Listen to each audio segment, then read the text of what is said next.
Ready for a special Cat Chef Kitchen breakfast edition. We've got our scene laid out for us here. Okay, there's the beautiful camera girl. And I don't know if anyone's on yet. It gives me a little bit more time to kind of warm up. What's your pre-cooking warm-up exercises? Well, I did a couple pull-ups, so it's always good to keep the pull-up bar in the near the kitchen, so you can just do some. Let's see one. Some pull-ups. I gotta face the correct way so it doesn't fall over on me. Okay. So. Good morning, Brock. Bo's doing some pull-ups. We're doing some pull-ups to get us ready for the breakfast this morning. Hello, Lauren and Charlie. We gotta do some fun little. I should do a fun pull-up. This will wake me up. Okay. Hopefully it doesn't fall on me.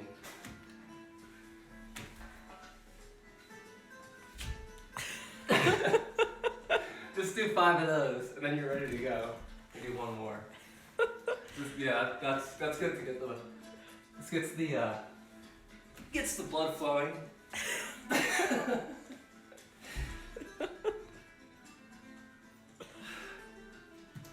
Okay. We're ready. We have some guests now too. Oh great. As I'm spinning around, I'm gonna get myself. I don't have a belt on. It's weird. These are the things you don't think about in the morning. Okay, we are making. I actually have a plan this morning. We're gonna do breakfast pancakes as opposed to lunch or dinner pancakes. And we're also gonna do a breakfast scramble with potatoes. And I think we have some other things. So the first thing I'm going to do is start the scramble first. And these have been pre-washed by my lovely assistant. And I'm gonna do the same. I'm gonna start what am I gonna do?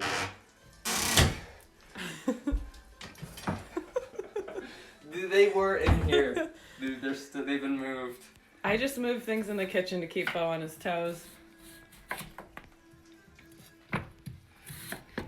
Okay. So, if you did not see our last, or not last, one of our recent episodes, I showed how to make potatoes a really easy way, fast and easy, rather than roasting them. Because roasting just takes a long time. Although this might actually be a good thing to roast, but I'm not gonna roast them. I need another pan for that. I need the cast iron pan for the pancakes. And I'm gonna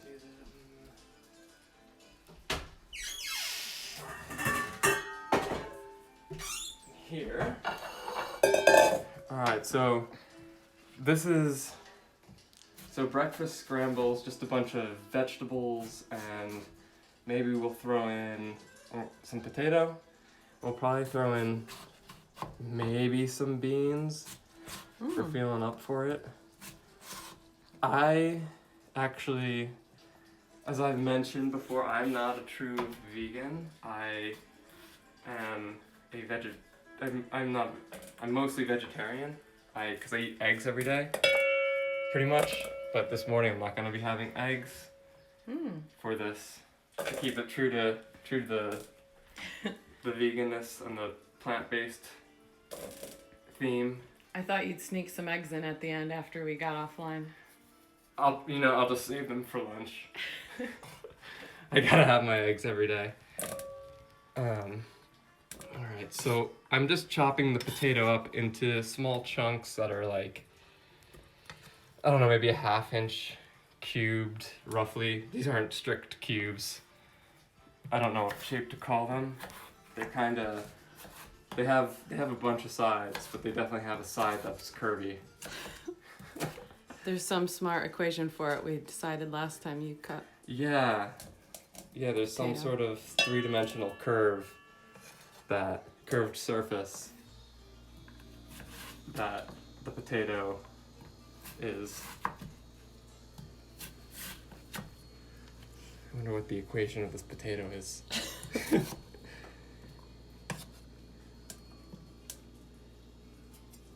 Alright. So I think also in the scramble we're gonna put some onion, and there's some hot peppers here, there's some avocado, and peppers and onion are really like the best things, my favorite things to put in a scramble. You could also do mushrooms if you have mushrooms. We don't have those, so we're not gonna be doing mushrooms today. Sometimes you gotta just check your potato to get off all the little weird things. So reject that. Whip. Alright. And the chunks are not, they don't have to be perfect. You can see they kind of vary in size quite a bit.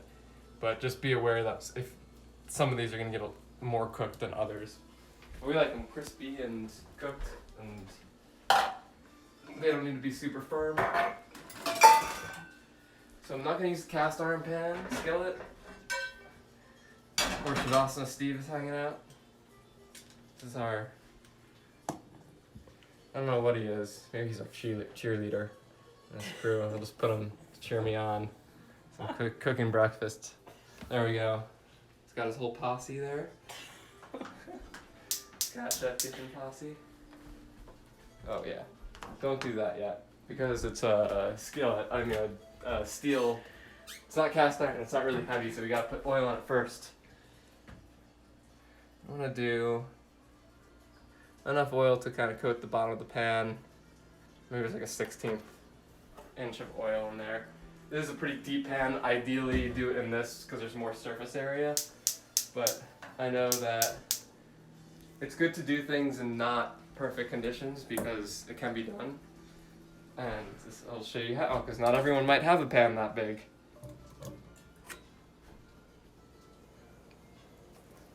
So you should kind of wait until the oil heats up. I didn't.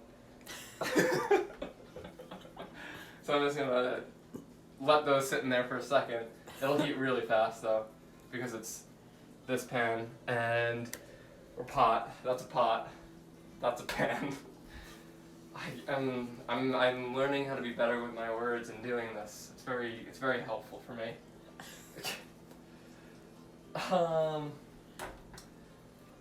So I'm listening to hear it, for it to start making sizzling noises, because that means it's hot enough to throw the rest of the potatoes in. I'm gonna cut the onion at the same time. And the onion is going to go in just right after the potato. I always peel off the outer layer. Alright, I hear the potatoes, so I can throw on the rest now. And I think the reason to wait... Thankfully it wasn't that hot. Whoa! I'm just going to stand back here. There we go. That was a good warm-up. Thankfully that wasn't actually hot, which is good, because that could have been real bad. But yeah, you usually wait to throw the potatoes in just because it is, what am I trying to say? Oh, so it doesn't make the pan stick.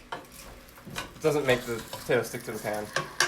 I'm gonna need to mix these up quite a bit. Get them coated in oil. And it'll be interesting to see how this turns out. This may not actually work, so this may have been a poor decision because that's a lot of potato and steep pan. So it looks like they might end up boiling more than frying, but I'm just going to keep going with it and I'll let you know how it turns out, because I do know it works in a cast iron pan, which means that going forward I just have to be patient and wait for the pan to be free before we, I don't know why I said before, learn to cook things. You ever start a sentence and just not want to finish it because you just realize you don't know where you're going with it? All the time. I just smile. Smile. It's a good strategy. Or just say love. Well. Okay. I'm gonna cover this too. Oh yeah, I just chopped the onion and put it in here. I don't need any extra spices. That's gonna be perfect for what we're doing. I'm gonna do the peppers later. I don't want those to get super cooked.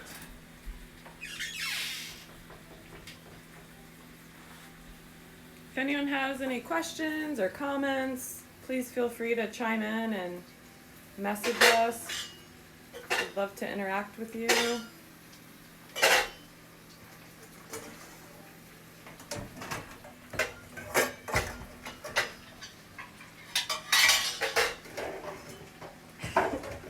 There used to be a lid in here.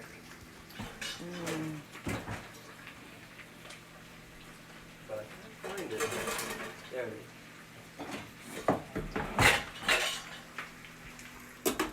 Oh, it's nice to have a clear lid so you can kind of see what's going on. Okay, pancake time. So we're gonna do pancakes. Normally have egg. We don't do any egg. And they normally have baking soda or baking powder or some sort of chemical leavening, and I don't do that either. We start with the banana. And the banana adds a little bit of fun flavor. It kind of, people say it replaces an egg. I make pancake things all the time without egg or banana. You could just do it with flour and water for like thin little crepe things. And honestly, I don't know. I can't really tell that much of a difference. Maybe if they're side by side I could. But to me, it's kind of like all the same thing. So the first thing I'm gonna do is mash. I like the flavor the banana adds.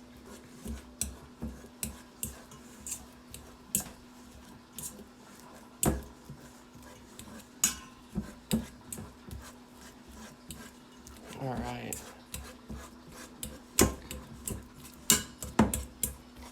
Do the bananas need to be pretty ripe, Bo?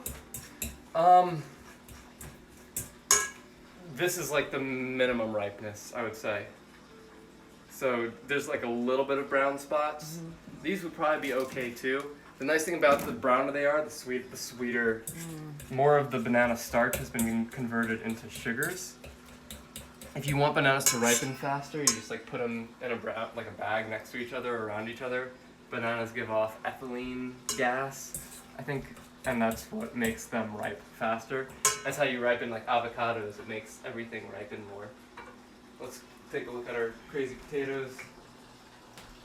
This can be a hairy situation, as we learned.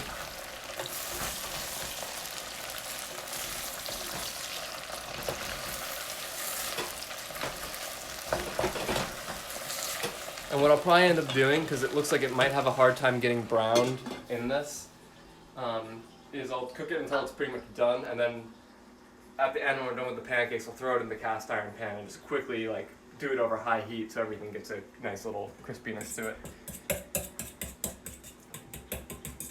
Because I just don't want to wait, 15 minutes to make make the pancakes, and then another like 15 minutes to do the scramble. Okay, we got flour, which we keep in the freezer to make it last longer, even though we go through it pretty quickly. And I don't follow the mix wet and dry separately. I just kind of do a bunch of different things all together. All right, next thing we're gonna add is some vanilla. Vanilla is going to add some nice flavor. This is the real pure vanilla extract. None of that fake artificial stuff. Vanilla's really expensive. Not as expensive as saffron. Up there, I'm not gonna put any salt in this. We don't need any salt. It's gonna be sweetened completely naturally with fruits. I'm gonna add the flour now. And I just do this all based on feel. It's fun to actually mix it up and change how much stuff you add to things. How much flour, how much fruit, all that. I added about probably like a teaspoon or so of vanilla extract. I added one whole banana, and then I probably add, maybe this is a cup and a half of flour. I'm just gonna kind of mix this all up. I'm gonna add some water, and the more water you add, the thinner and the skinnier the pancakes will be. It's like crepes or something like that.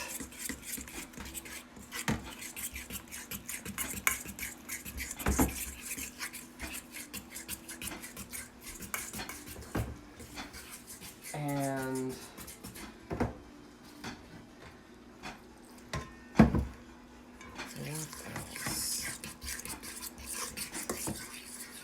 oh yeah, sometimes I like to add some sweet potato to it.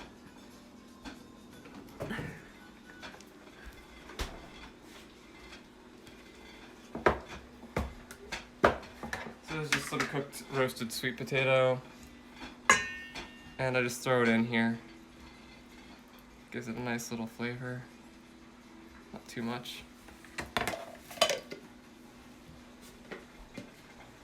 That's making some noise. You can see some of that bubbling action. Look at that thing move. I'm gonna take the lid off for a minute because it's getting steamy in there. And that way we can let some more of the moisture escape.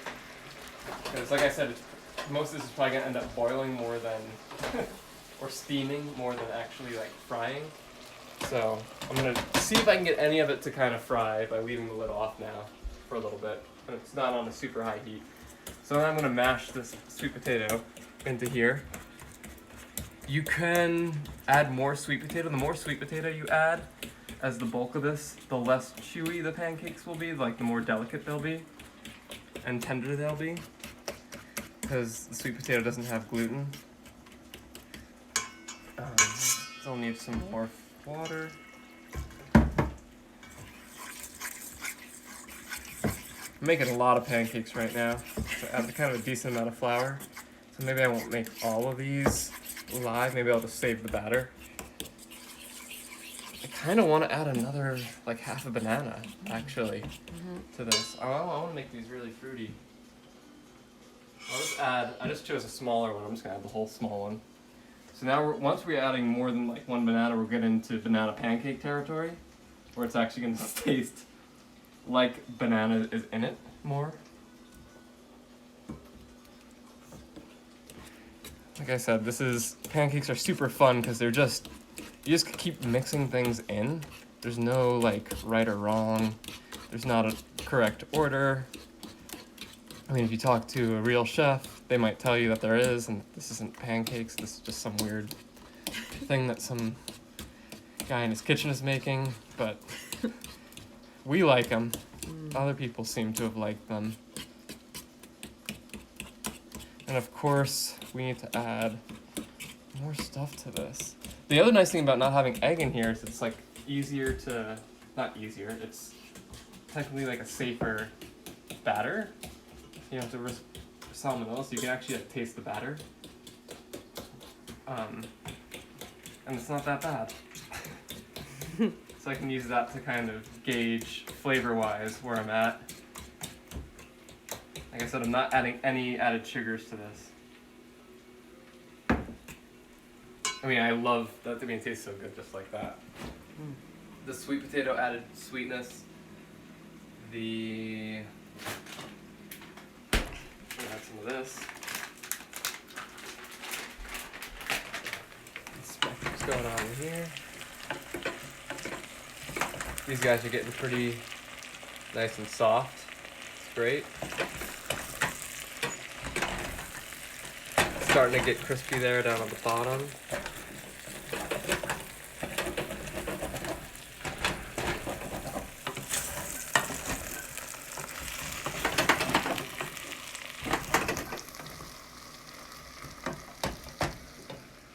I'm gonna turn it off actually now.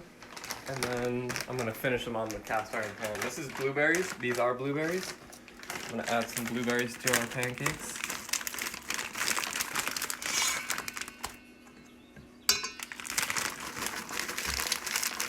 Gonna leave them whole. Like that. And I'm not adding any baking powder to this. So baking powder and baking soda are different things. And baking powder, I don't like to use them because I don't know, there's something about them that just seems less natural, and I don't really think this needs them. But if you'd want to add anything, I would add baking powder to this, because baking powder doesn't need an acid. Baking powder is essentially baking soda already with something acidic. Baking soda is alkaline, so it's more like a base than an acid. And that works by when you mix a baking soda with an acid, it foams. Like let's do that quick science experiment. I know this has nothing to do with what we're doing, but it's just really fun to do. Someone asked if you have ever grown your own food, Bo. I'm working on it. We're growing beans right now. I've failed every time I've tried to grow my own stuff. I can't do it. It just won't grow, or it'll get eaten. I don't know how to do it right. So, but right now we have beans that are coming along, looking good. Some lentil beans, some black lentil beans, some mung beans, black beans, and pinto beans that we're working on. Yeah, no mushrooms. Someone asked about mushrooms. No, I've never grown mushrooms. So we're doing an experiment? So this is baking soda. I'll just do it in here. And then this is vinegar, so it's acid. So when you add this, it's gonna foam, and that's leavening that happens. So that's how you get puffier and airy foods without yeast. We're not gonna get religious here, but bless you.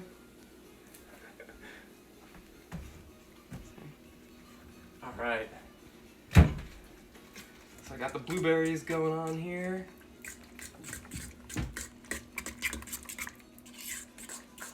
All right. I'm gonna turn this on.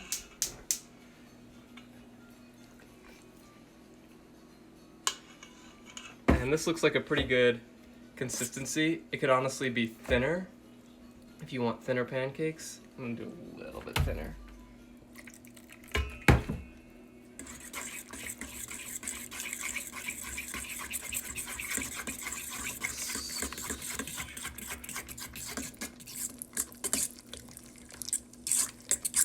All right, there we go. Now, coconut oil.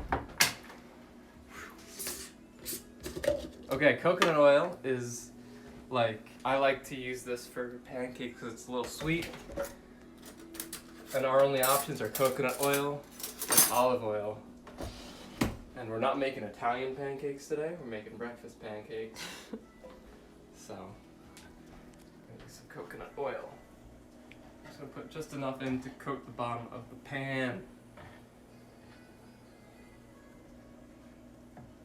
All right.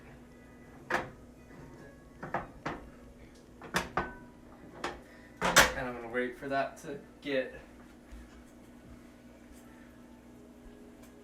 melted. Okay, so here's just our pancake thing.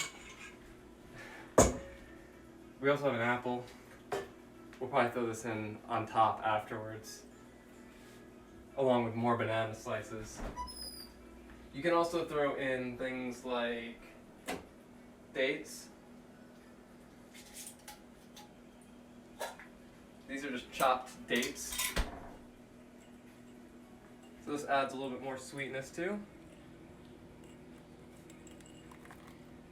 And try to avoid adding processed and refined sugars, and just try to stick to natural sugars.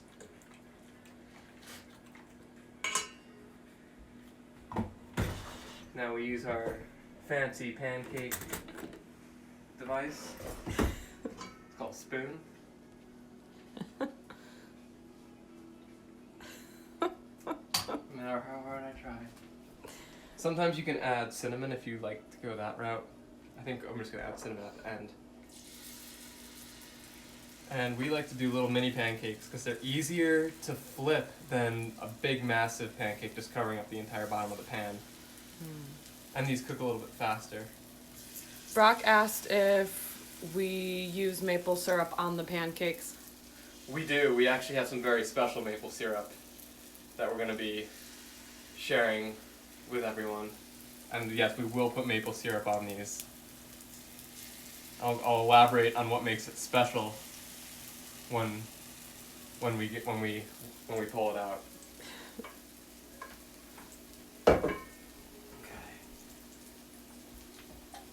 So now's a good time to start, maybe, if you're organized, to start cleaning and addressing the mess you've made maybe in the kitchen and putting things away that you maybe should have put away earlier while everything is cooking and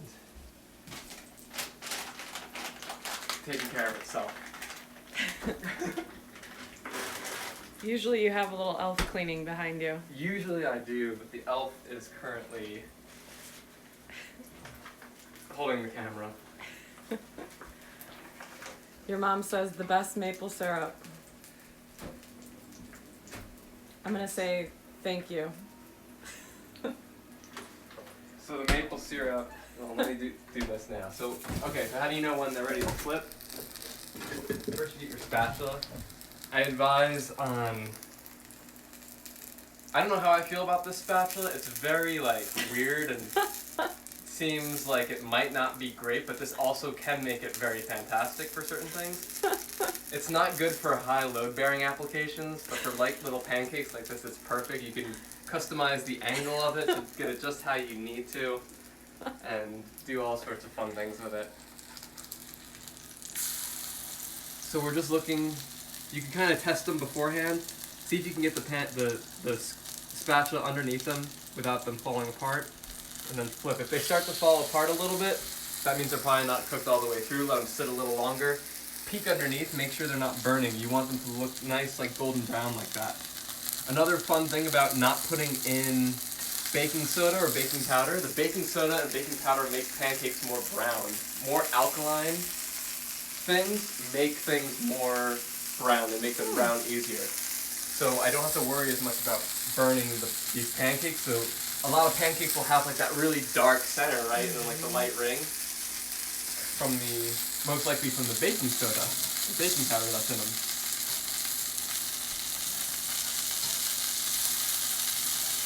They smell so good right now. Smell that vanilla coming through.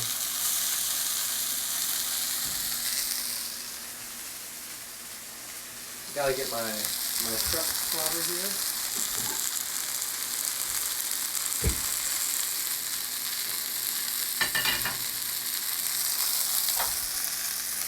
These are just hanging out.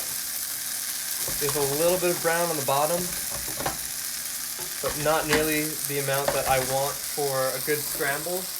But now they're just gonna quickly whip in here and fry up. She loves that I just used the word whip.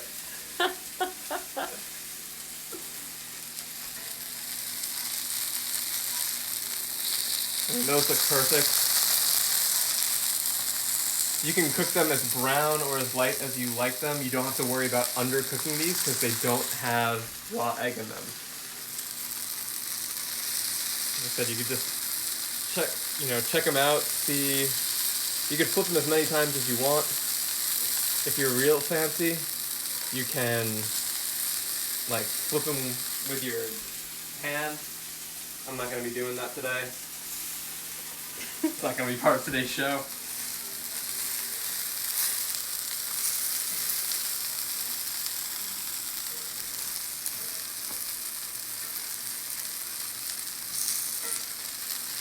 Also, another thing that contributes to browning is sugar. We don't have any added sugar, we haven't packed this full of a cup of sugar or anything. So you're not going to see the browning from sugars in it, in the food.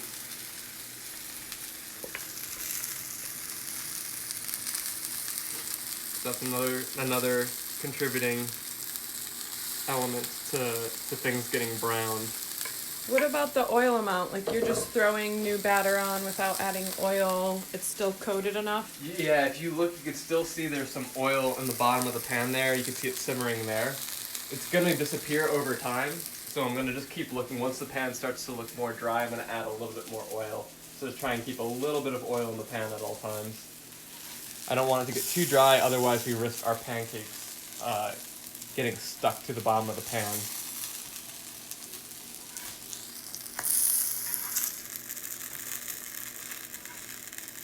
Your mom says they look amazing. Hopefully they taste amazing. I think they will. This is my first rodeo. Rodeo. What's that? Why did I say that? It's just a saying. This is the saying. Who says it at the rodeo? Is it the cowboy, or is it the people going to the rodeo? Who's the one that? Where does that originate from? Does anyone know? That's a good question. This isn't my first rodeo. Who said that? What's the context? What's the story? Who has that story? I want to know too. This is like the History Channel now. It suits Brock to know. Alright, Brock, do you know where that saying came from?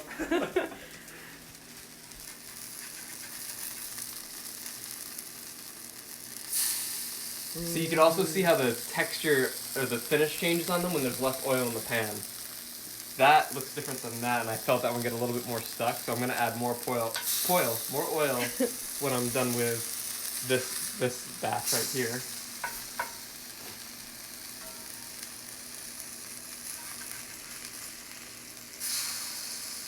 I whipped that one a little too soon.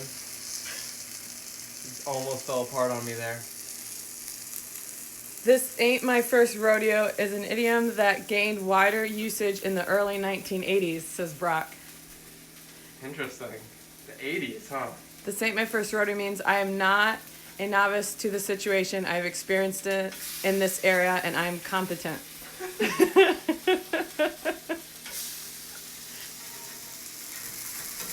Bo is very pancake competent. Try to be. Thank you, Brock. I love the spatula. It's so fun. We had a fork that did that.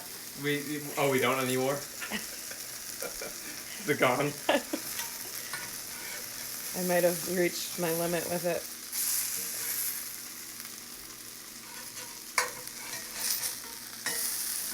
Alright. Look at these guys coming through here.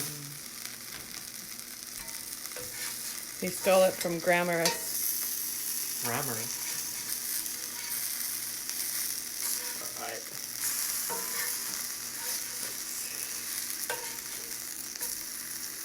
They're looking good. I'm gonna add some more oil pretty soon.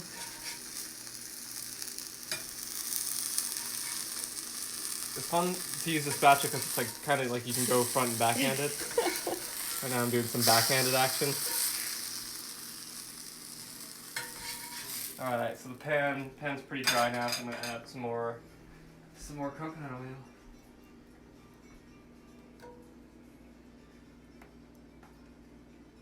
Just let that spread all around. Just gonna gently now apply some more pancake batter.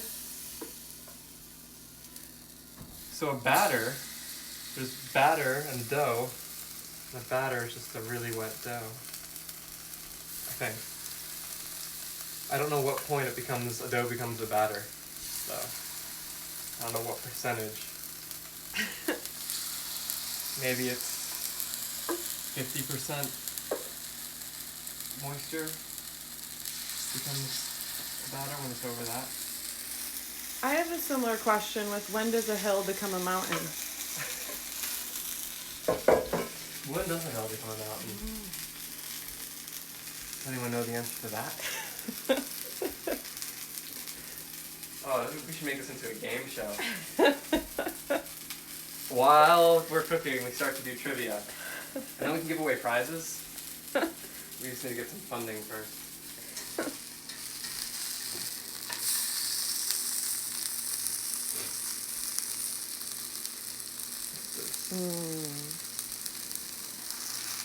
So we've got a big mound of, we're actually going to make a little pancake hill.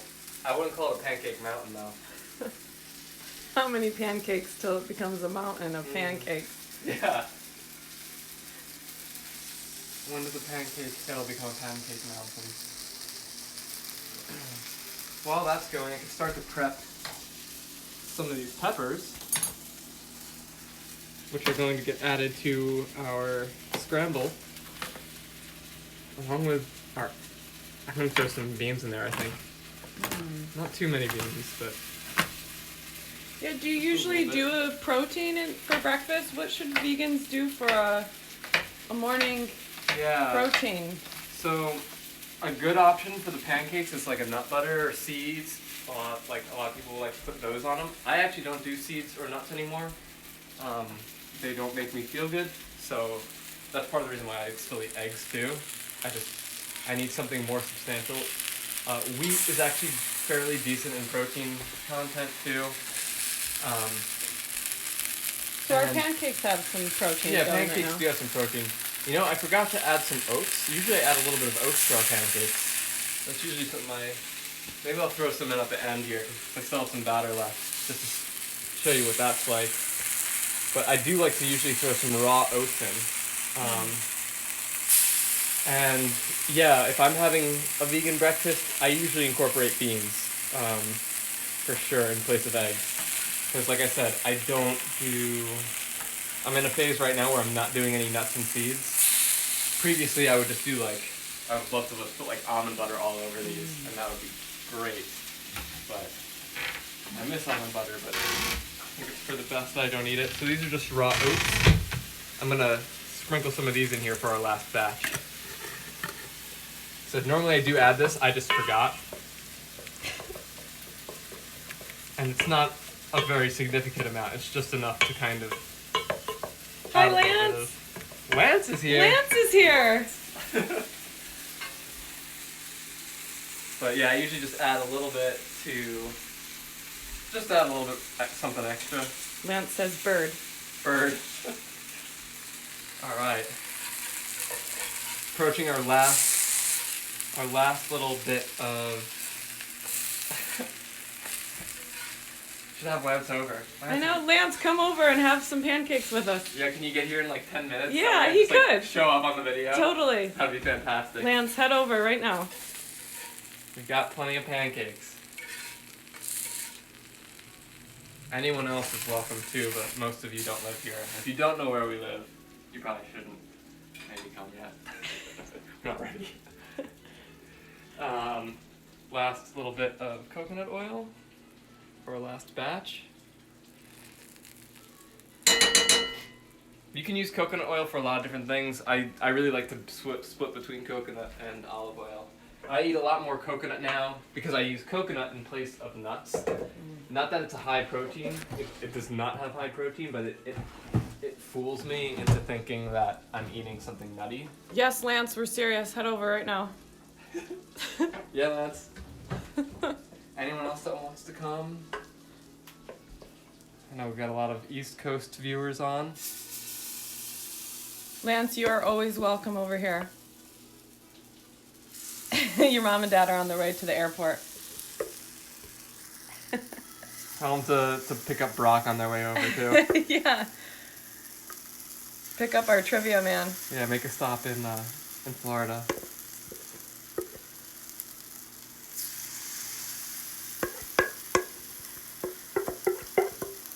Finishing up our pancakes here. Yeah, the oats just add a nice texture. I can see how some people might not like them that much, but I actually do like having oats. Because oats, I have the same breakfast actually almost every day of the week, and I've done it for the past 5 years. I just have 2 eggs and a bowl of oatmeal with fruit, and now coconut flakes. Coconut flakes instead of nuts. Used to do a lot of pecans. But now we do pancakes like once a week. Brock says he's getting the G5 out of the hangar now. Oh, perfect. Maybe we can hitch a ride back to Florida. Yeah. We've been talking about taking a little trip somewhere. We got a place It'd be fun to go there.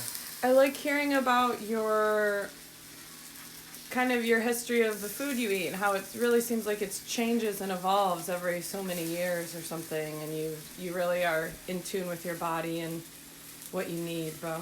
Yeah, well, I'm constantly trying to learn about what makes me feel good and feel best. That's why I wasn't vegetarian for so long. Like, it seemed like I would like to be vegetarian, but when I tried it years ago, I just didn't feel good. And now that I'm doing it, now I'm at a point in my life where I maybe figured out what the right foods are for me to eat to make me feel good while I'm doing this, and not have stomach aches the entire time, and feel like I'm, fulfilled, like I have substance in me. That was like my issue when I first tried to eat less meat, was I just felt like unfulfilled, like I felt like my meals were always missing something, and I also had stomach aches a lot more often. Lance, we'll see you whenever you get here.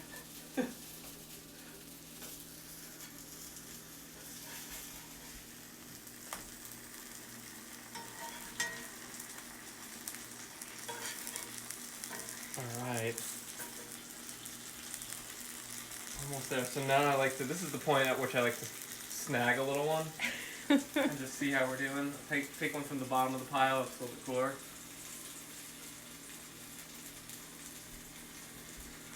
And it's delicious. I mean, it's not very sweet. Like, this is not a cake. I know cake's in the name, because it's not gonna I don't want to eat. I feel like I'm eating a dessert for breakfast, but it's nice to have something a little sweet. And it's like perfect.